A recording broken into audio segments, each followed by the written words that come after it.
Beginnings of identity politics. Second wave of feminism. Building on social activism, second wave feminists in the 60s and 70s drew attention to the patriarchal hierarchy in which women are seen as inferior and subservient to men. Others sought to question stereotypes and the idea of gender essentialism, or the notion that gender is fixed, static, and unchanging, defined by innate, inherent traits. In 1975, British film theorist Laura Mulvey published an essay titled Visual Pleasure and Narrative Cinema, in which she argued that narrative film was seen to present women as the object of male aesthetic visual pleasure, and moreover, that female viewers receive pleasure from being objectified in a narcissistic way. English art critic John Berger, who critiques man's visual dominance in his 1972 TV series Ways of Seeing, thought that this determined not only most relations between men and women, but also the relation of women to themselves. Many female artists around this time sought to challenge this hegemonic norm in their art. Concurrent with this second wave of feminism was the civil rights movement, during which African Americans fought not only to gain equal or legal rights, but also to combat negative stereotypes and to define their own identity and culture.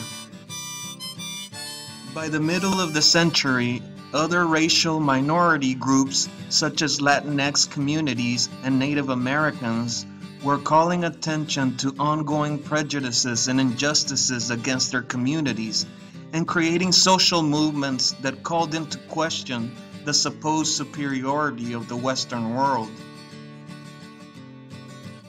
The emergence of disability culture and the importance of art forms and representations in this culture must be seen as a natural extension of the civil rights movement, as the disability arts movement is essentially about the growing political power of disabled people over their images and narratives. In 1984, the Museum of Modern Art in New York hosted an exhibition titled Primitivism in 20th Century Art, Affinity of the Tribal and the Modern, in which masterpieces of modern Western art were shown alongside artifacts from non-Western cultures. Many critics of the show and the concept of primitivist art argued that these non-Western works were presented as inferior to those of European and American artists. In response to this, the Decade Show, Frameworks of Identity in the 1980s, which featured over 200 works by 94 artists from various countries and cultures, wanted to highlight and challenge the systematic exclusion of non-white, non-Western artists.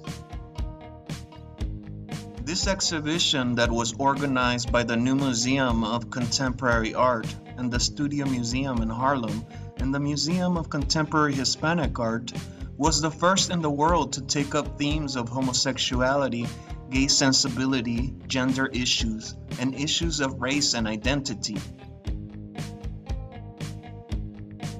The 1993 biennial exhibition at the Whitney Museum of American Art was a significant outcome of this shift in focus. It took as its main theme the construction of identity, and it insisted on reimagining the role of the personal, political, and social in the history of art. Other feminist artists, like Valley Export, bypassed the museums to develop the concerns of identity politics in street performances.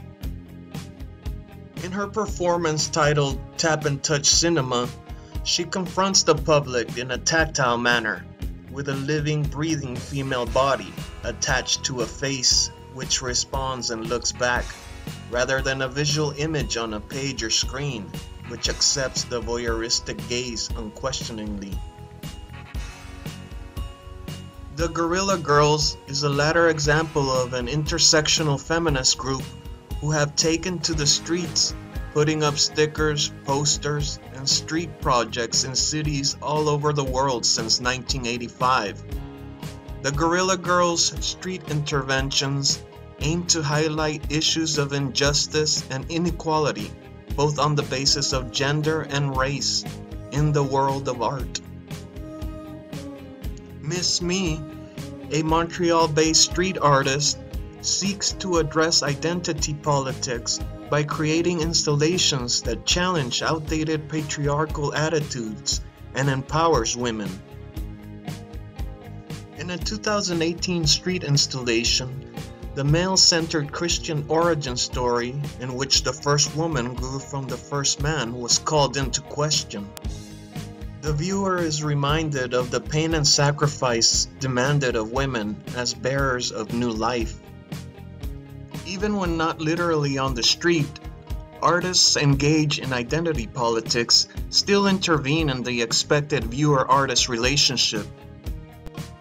Cuban-born American artist Ana Mendieta's 1973 multimedia installation and performance, entitled Rape Scene, for example, was a feminist piece created to foreground the high incidence of rapes and murders of women that were occurring on the University of Iowa campus while she was in attendance there.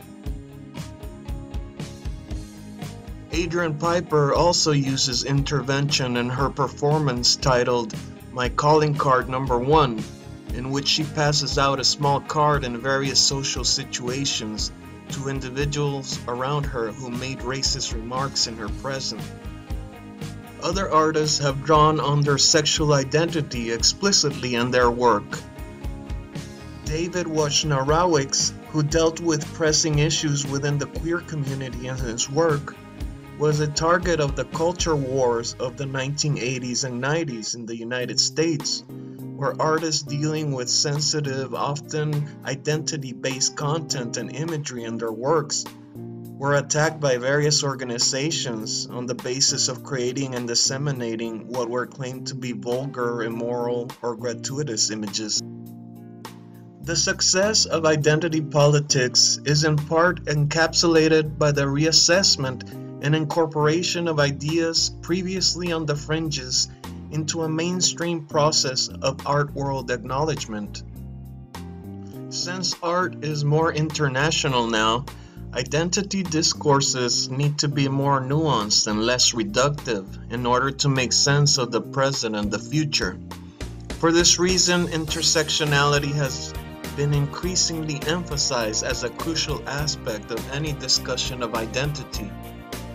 Scholars have thus begun using the term post-identity politics, which argues for an understanding of identity as a process of becoming, characterized by flux, change, impermanence, incoherence, imperceptibility, uncontainability, and unpredictability. Though identity is a necessary grammar of social interaction, it is also something that we need to move beyond, especially because identity is the effect of power.